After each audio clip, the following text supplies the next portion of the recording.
नमस्कार, मैं हूं अंजलि और आप देख रहे हैं यूपी न्यूज 24। लघु व सीमांत किसानों को प्रधानमंत्री किसान सम्मान निधि योजना की अगली किस्त फिर मिलने जा रही है। प्रधानमंत्री नरेंद्र मोदी सोमवार को उत्तर प्रदेश के 2,36,00,000 किसानों को 4,720 करोड़ रुपए सीधे उनके खाते में भेजेंगे। प्रत्येक किसान के खाते में अगस्त, सितंबर, अक्टूबर व नवंबर माह की किस्त के तौर पर 2,000 रुपए भेजे जाएंगे। इनमें वे किसान भी शामिल हैं जिन्हें 1 से 8 बार तक धनराशि दी जा चुकी है।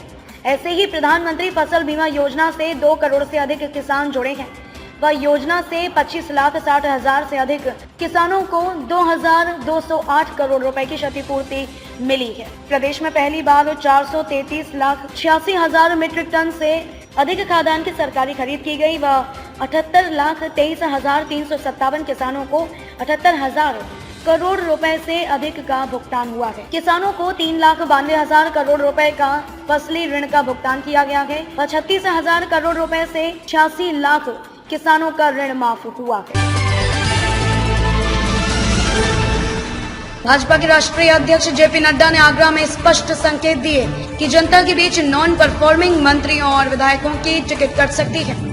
इसीलिए उनकी कोई उपलब्धि है तो उसे जनता के बीच लाएं, अपने कार्यों का दस्तावेज बनाएं। नड्डा ने ब्रज क्षेत्र के भाजपा जनप्रतिनिधियों के साथ मिलकर आगामी विधानसभा चुनाव की तैयारियों का खाका ही नहीं खींचा बल्कि तीसरी लहर के मद्देनजर सेवा भाव का मंत्र भी दिया। स्थानीय होटल में संगठन की विभिन्न बैठकों के साथ चिकित्सकों के सम्मान समारोह में भी भाजपा अध्यक्ष ने यूपी के मुख्यमंत्री योगी आदित्यनाथ के साथ शिरकत की। भाजपा अध्यक्ष ने कहा कि विधानसभा चुनाव 2022 बेहद करीब है। अब कार्यकर्ता बूथ स्तर पर पार्टी को मजबूत करने में लगे हैं। केंद्र के साथ राज्य सरकार की सभी योजनाओं को जन जन तक पहुंचाएं, बूथ को मजबूत बनाएं, प्रवास की संख्या बढ़ाएं, संगठन के निर्धारित कार्यक्रमों को 100% जमीन पर उतारना है। उन्होंने कहा कि संगठन को मजबूत बनाने के लिए हमें हर समय विचार करना है। सीएम योगी ने गिनाए विकास कार्य। इस मौके पर मुख्यमंत्री योगी आदित्यनाथ ने ब्रज में हुए विकास कार्यों को गिनाया। उन्होंने एसएन मेडिकल कॉलेज के सुपर स्पेशलिटी के अलावा फिरोजाबाद और एटा में बन रहे मेडिकल कॉलेज आगरा में प्रस्तावित छत्रपति शिवाजी महाराज के संग्रहालय आदि विषयों को रखा। बैठक में भाजपा अध्यक्ष नड्डा और मुख्यमंत्री योगी आदित्यनाथ ने पदाधिकारियों से आपस में सामंजस्य स्थापित कर चुनाव में जी जान से जुटने के लिए कहा। ओबीसी बिल के बाद अब 50% आरक्षण लिमिट खत्म करने की मांग उठाएगा विपक्ष, जाने क्या है तैयारी। इसके साथ ही कांग्रेस समेत कई और दलों की ओर से आरक्षण की 50% सीमा को भी हटाने की मांग की जा सकती है। कई ओबीसी संगठन लंबे समय से आरक्षण के लिए तय 50% सीमा को हटाए जाने की मांग करते रहे हैं। महाराष्ट्र की राजनीति में भी नए बिल को लेकर हलचल तेज हो गई है। रविवार रात सीएम उद्धव ठाकरे के साथ एनसीपी और कांग्रेस के कई नेताओं की मीटिंग थी।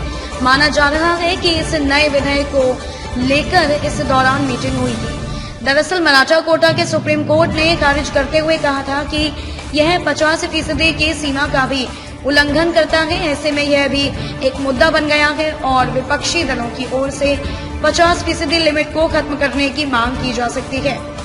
मॉनसून सेशन शुरू होने के साथ ही दोनों सदनों में हंगामे का दौर जारी है, लेकिन इस नए बिल को लेकर विपक्ष ने भी पॉजिटिव रुख दिखाया। सरकार को इस बिल को मौजूदा सेशन में ही लोकसभा के बाद राज्यसभा से पारित कराना होगा और फिर राष्ट्रपति के हस्ताक्षर के साथ ही यह कानून में तब्दील हो जाएगा। अब तक पेगासस के मुद्दे पर हंगामा करने वाले विपक्षी दलों की मीटिंग कांग्रेस नेता मल्लिकार्जुन खड़गे ने बुलाई है। इस मीटिंग में वे विपक्ष से चर्चा से जुड़ने का आह्वान कर सकते हैं। ओबीसी लिस्ट के अधिकार का लिमिट हटने से ही मिलेगा फायदा। इसके साथ ही विपक्ष की मांग यह भी रहेगी कि आरक्षण की कुल सीमा को अब 50% से ज्यादा किया जाना चाहिए।